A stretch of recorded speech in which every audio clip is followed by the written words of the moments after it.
This video is for the train engine hitch peg. First thing you're going to want to do is get a new part up. It's a standard inch. You're going to start a 2D sketch. We're going to do the sketch on the XY plane.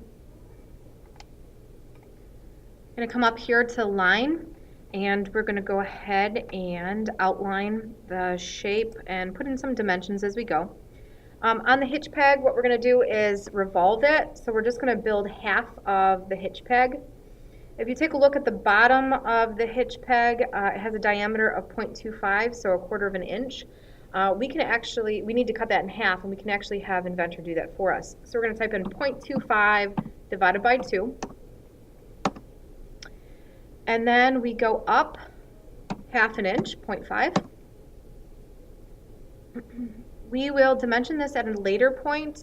This little portion right here, we don't know what it is just yet.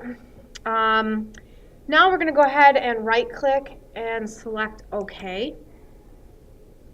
We're going to come over here, and the height here on this side is going to be 0.65.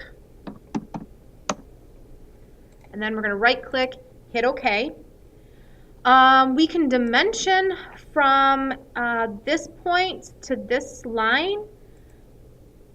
That is going to be 0.4 divided by 2.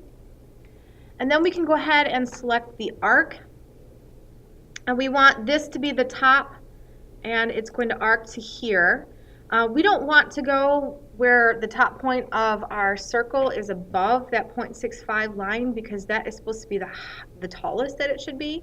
So we're going to go ahead and get a nice little slope and then click. We do want to dimension that. The radius for this is 0.208. And I don't know if you noticed, but that point right here had been over here. If you find that this point is still off the line, you can go up to the coincident constraint, click on the line or the point, and then click on the line, and that should fix everything for you.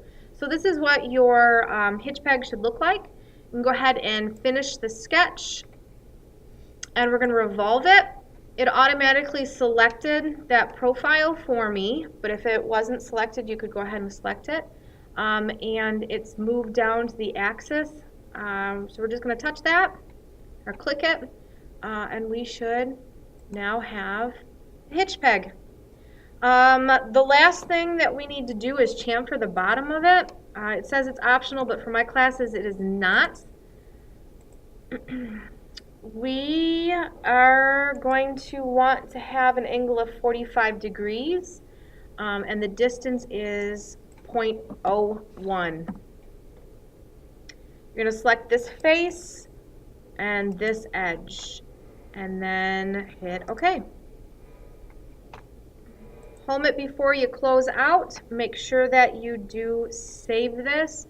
It should be saved as the train engine with your first and last initial _ hitch peg.